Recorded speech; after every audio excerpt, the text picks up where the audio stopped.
Hello all, welcome back to my YouTube channel all about VLSI.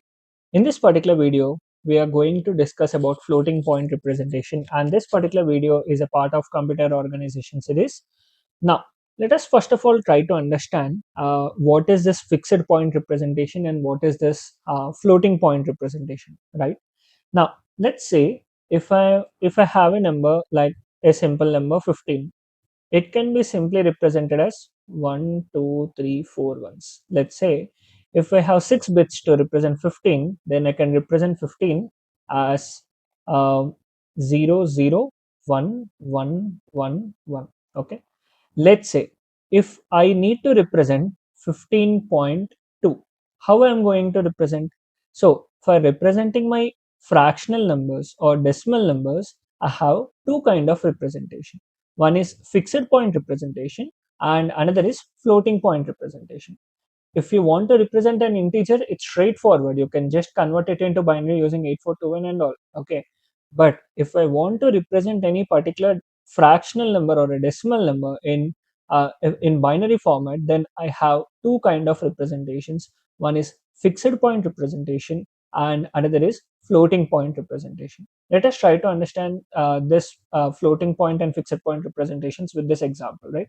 Now, in the case of my fixed point representation, in fixed point representation, the position of the decimal number is or the point is fixed. For example, if I am going to have 15.2, here the decimal point is fixed over here. Okay.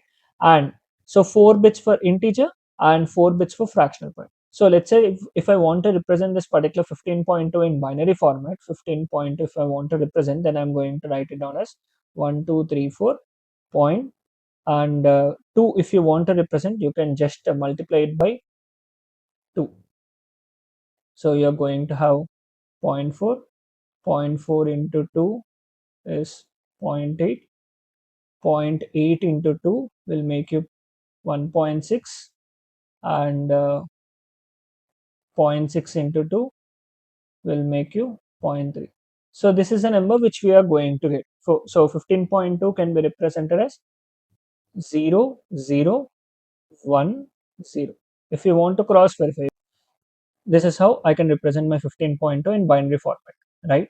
Now, if you carefully observe, if I am going to represent 15.2, which is nothing but 1234.001, and here I have allocated 4 bits for my integer and 4 bits for my fractional part. Can you able to see this? Yes. So I am allocating basically 4 bits for my integer and 4 bits for my fractional part. You can see over here, right? And over here, I cannot change this particular decimal point. If I'm going to take 6 bits, inside this particular 6 bits, I'm going to basically, let's say if I'm going to take 8 bits, then I'm going to allocate 4 bits for my integer and 4 bits for my fractional point. Okay, so this is how we are going to represent our fractional numbers in fixed point representation. And here there is one more example. Let's say suppose if I have the number 0101.1100.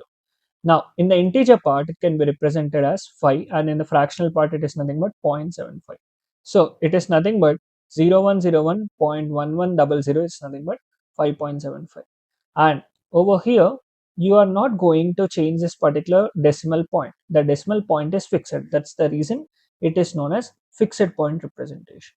Now, what are the advantages of fixed point representation? Is it is simple hardware. So addition is very simple. In the case of your fixed point representation, you are going to just add it, and no exponent alignment is required in the case of your fixed point representation. Whereas in the case of your uh, floating point representation, you have different steps like alignment of your exponent and all, and you need only lesser logic and smaller area, and it is very common in DSPs, embedded controller, and low power. Whereas, what are the problems with your fixed point representation is it has very limited range. For example, let's say if we are going to consider only four particular, let's say suppose if we are going to consider 8 bits. Okay, let's say if we are going to have an 8-bit number. In this 8-bit number, if we are allocating 4 bits for your integer and 4 bits for your fractional number, for your decimal number. Then what is the range of numbers you can represent using 4 bits for integer? It is 2 power 4, that is up to the value only from 0 to 15. You can represent 2 power n minus 1, which is nothing but 0 to 15. You can represent the integer values from 0 to 15, and you can represent the fractional values up to 0.9375. Let's say suppose here it is 0.9375. Let's say suppose if I want to increase the integer value, then you need to allocate more number of bits for the integer. Now you cannot change this particular decimal point after allocating the number of bits to the integer. Let's say suppose if you have if you have allocated 6 number of bits for the integer and 2 number of bits for the decimal, then you cannot change the integer decimal point. Okay, so here the point will be over here. You have allocated 4 number of bits, I mean 6 number of bits, 1 2 3 4 5 6, and 2 number of bits for the fractional representation. Now after allocating, you are not supposed to change this, and here your integer range will be increased. But if you see, the precision range or the number of bits you are using for representing a decimal has been decreased, or the fractional part has been decreased, so obviously the precision is going to decrease. This is a problem. Let's say suppose if you are increasing the number of bits for your fractional point, then obviously the number of bits used to represent your integer will be decreased and the value will be decreasing. So this is a problem with our fixed point representation. So we cannot represent 100, 1000, 10,000 if I'm going to have this particular fixed point where here I've allocated 1, 2, 3, 4, 5, 6, 7, 8 number of bits I have. But due to this particular decimal point, I cannot get into the higher ranges like 100, 1000 and 10,000. Now, and this is what we are speaking about. Suppose we have 0.0001 needs many fractional bits. If you increase the fractional bits, integer range decreases. If you increase the integer bits, then fractional precision decreases. This is what we have discussed previously. Now, why we need floating point representation? Because scientists needs numbers like this particular number and this particular number. So using the same format. For example, if I want to find the distance between the atoms or distance between the planets or AI calculations or graphics and everything, fixed point cannot efficiently represent both the numbers, both the higher value numbers and the lower value numbers given with a specified number of bits. Okay, so that is the reason we are going to another kind of representation, which is nothing but my floating point representation. Now, in the case of my floating point representation, so we already use floating point representation in decimal numbers. For example, if I have 5,000, I can write it down as 5 into 10 power 4. Similarly, if I have 0.0005, it can be written as 5 into 10 power minus 4. So you can see over here, the decimal point over here is floating from towards the right as well as towards the left. So this decimal point is floating, and that is the reason this is known as floating point representation. Whereas in the case of my fixed point representation, I'm not supposed to change my decimal point when my particular bits are being fixed. Okay, so when the bits are declared, you are not supposed to change your floating decimal point, right? Now, so let's see your binary scientific notation. Now, instead of base 10, we are going to use base 2. So for example, if I'm going to have 1011.01 base 2, then it is nothing but 11.25. And let's say suppose if I want to normalize this particular 1011.01, then this is nothing but if I am going to shift this decimal point towards left hand side, it is nothing but 1.01101 into 2 power 3. This is nothing but my normalized form.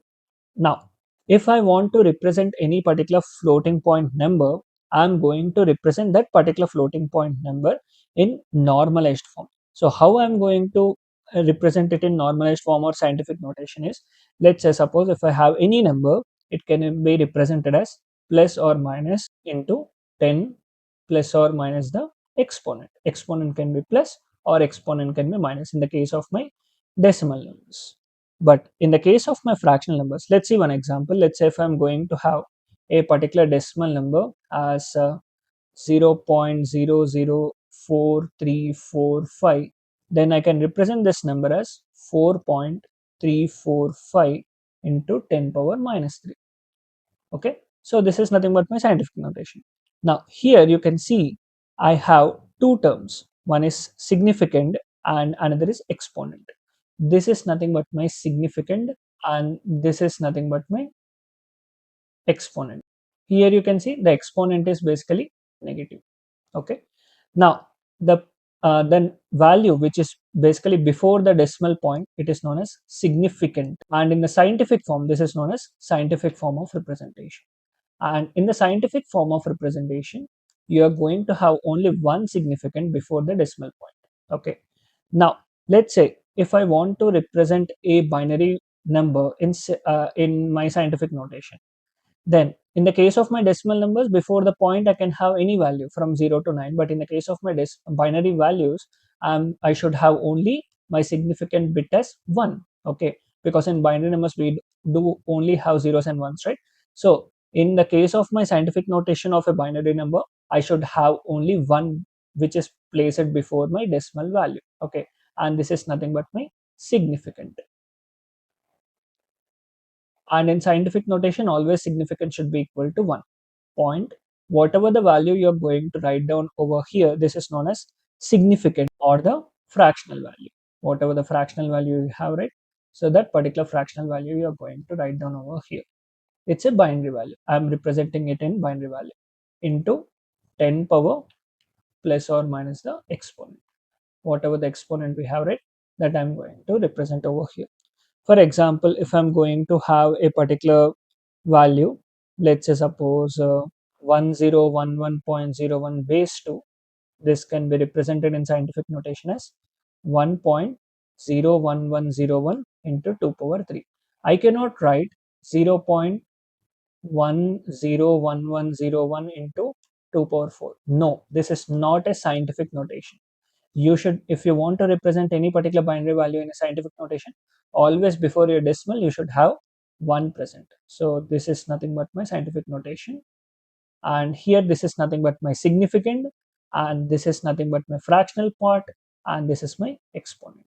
Okay, now if you carefully observe, this exponent is telling me where to place this particular decimal point. So here the exponent is 3, right? So you can see the exponent is basically provided after 3 digits. So it is 1, 2, 3. So the exponent will be provided over here. So the value is 1011.01 base 2. So this is how scientific notation will indirectly tell us where to place the exponent. Okay. So the very first step, if we want to represent any particular binary value in floating point representation, is we are going to convert it into scientific notation. Let's say if I have another value 111.101 base 2. This is my binary number, which is a fractional number. If I want to represent it in floating point representation, then what should I do? First of all, I need to convert it into scientific notation. How to convert it into scientific notation? Simple. Just shift the decimal point towards the left hand side, which is nothing but 1.11101, and the decimal point is shifted by 2 units. Okay, which is nothing but into 2 power 2. And if you carefully observe, if the decimal point is shifting or the radix point is shifting towards the left by 1 bit position, your power will be increased by 1 bit. Okay, so if your decimal point is or the radix point is moving left side, your power is increasing positively. Let's say suppose if I have another value as 0.01010 base 2, this is the value. Now if I want to represent, this is not in scientific notation, and if I want to represent this in scientific notation, I'm going to represent it as 1.010 into 2 power minus 2, and you can see the radix point is shifting towards right hand side by 2 units, and that's the reason your power is also having negative values, negative minus 2.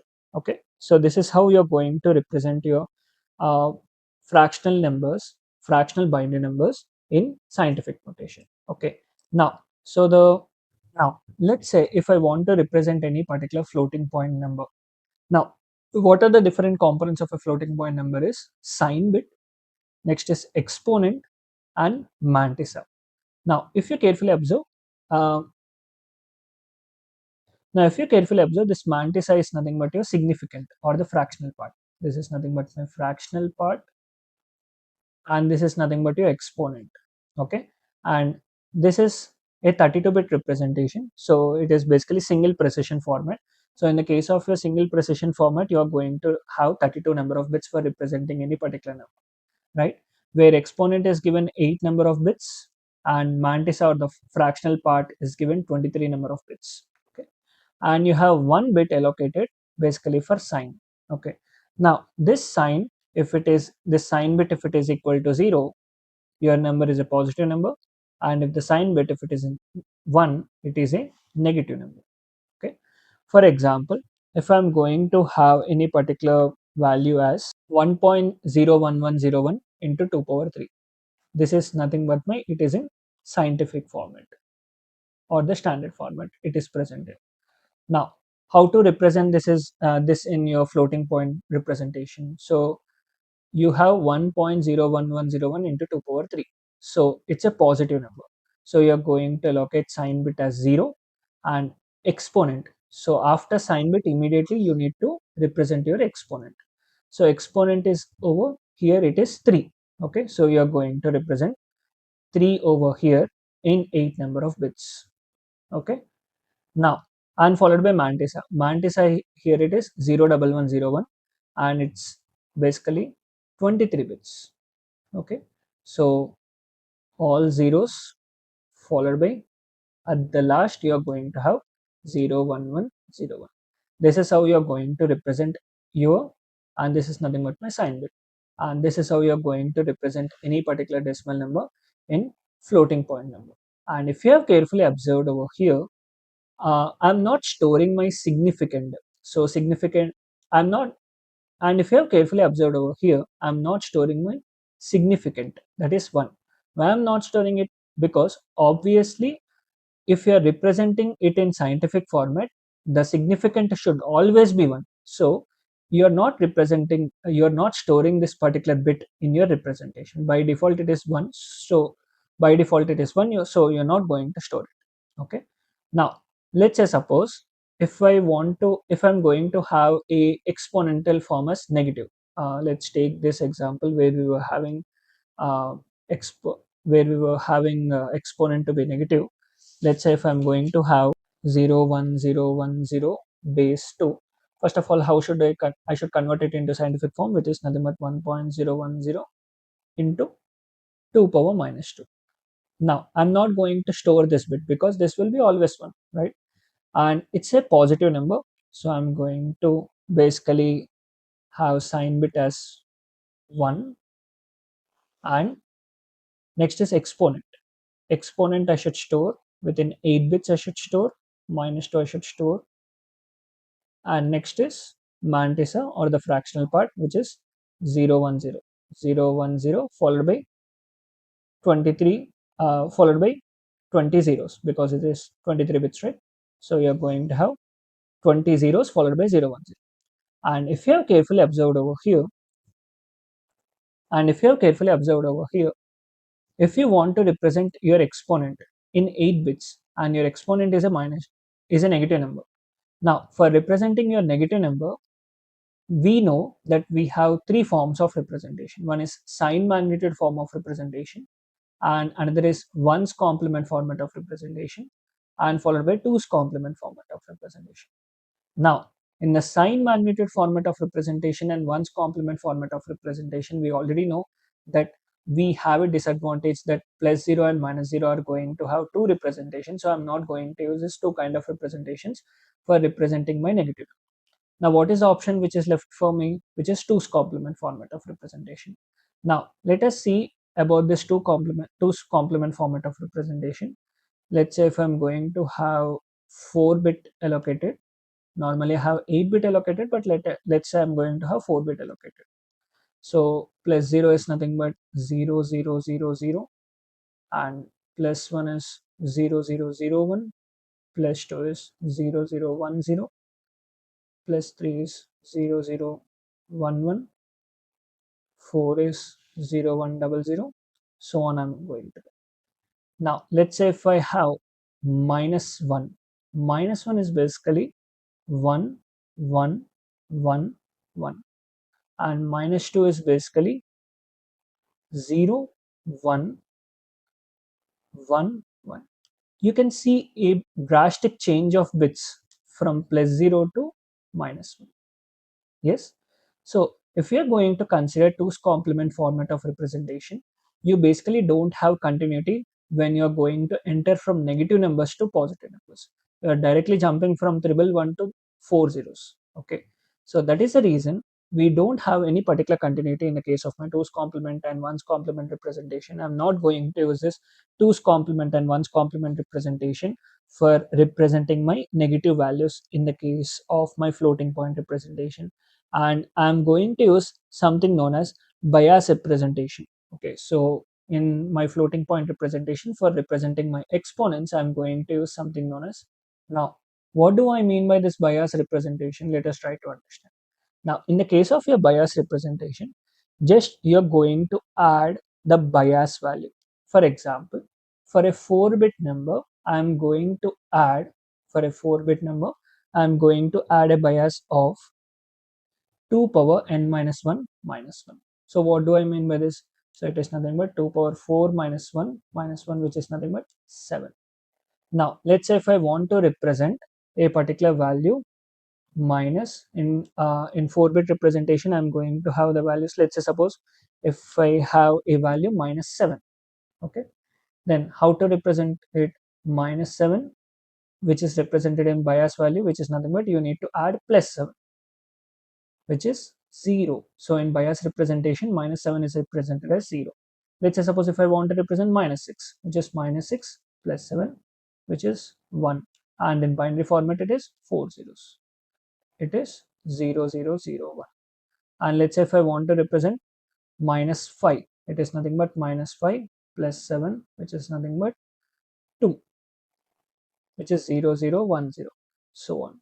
Let's say suppose if I want to represent +0, which is nothing but +0 plus 7, which is nothing but +7, which is 0 triple 1. Let's say suppose if I want to represent +6, which is nothing but +6 plus 7, which is nothing but 13. If you carefully observe, if I want to represent -1 is nothing but -1 plus 7, which is nothing but 7 minus 1, 6, which is 0 1 1 0. You can see if we are transitioning from negative to positive values, you have the continuity over here. Okay, so that is the reason we are going to use this bias representation. Now let's say suppose if any value is represented in bias representation, for example, if I have any value as +6 represented, or let's say suppose if I have any binary value, let's say 0 1 1 0, and they have told that this is being represented in bias representation.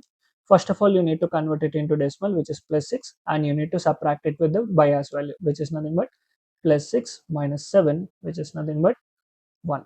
So this is the actual value which is being stored in the bias representation. For example, if I have 1 1 1 1 represented in bias representation, then what you need to do, it is nothing but 15 minus 7, which is nothing but 8.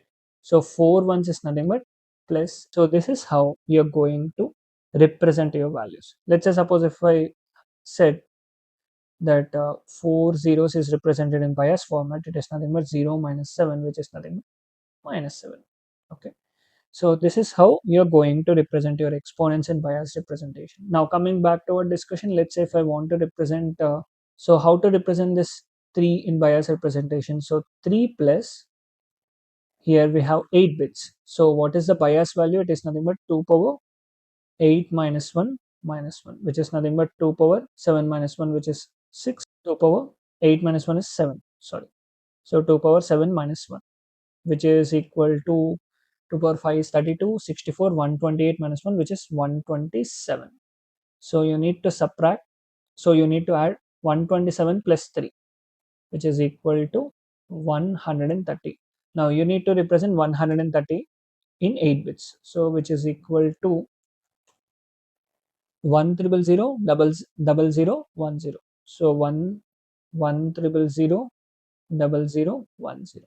So this is how you are going to represent your exponent using bias representation. And you're going to first of all find the bias value using this formula 2 power n minus 1 minus 1. This is the bias value, and you need to add this bias value with the exponent, which will give you the value you need to represent it in the binary format. So this is how we are going to represent the things in floating point representation. Now let's take few examples and let's try to understand how we are going to represent the things in floating point representation. Now let's say if I'm going to have 12.625 base 10. First of all, you convert it into your binary format. Okay. So 12.625, if I want to represent it in binary format, I'm going to represent it as 0.1100.625.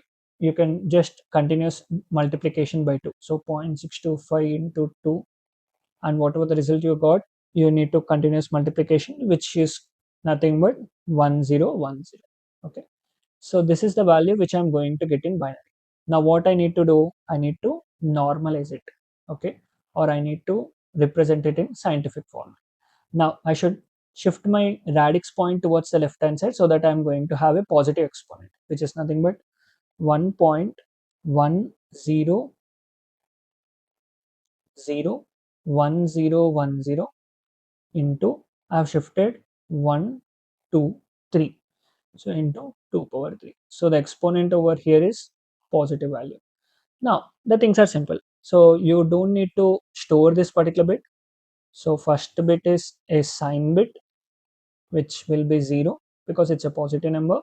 And next is your Mantissa. Sorry, next is your exponent. Exponent here it is 3, which is nothing but 1000010. Previously we have calculated the bias value and all, right? And next is our Mantissa.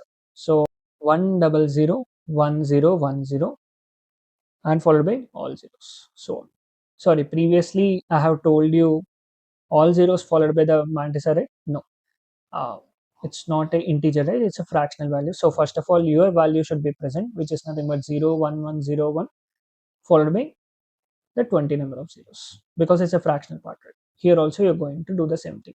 You're going to append the number of zeros, because in the fractional part you are going, if you are going to append zeros in the, because in the fractional part you can append zeros, it is not going to affect your value. Okay.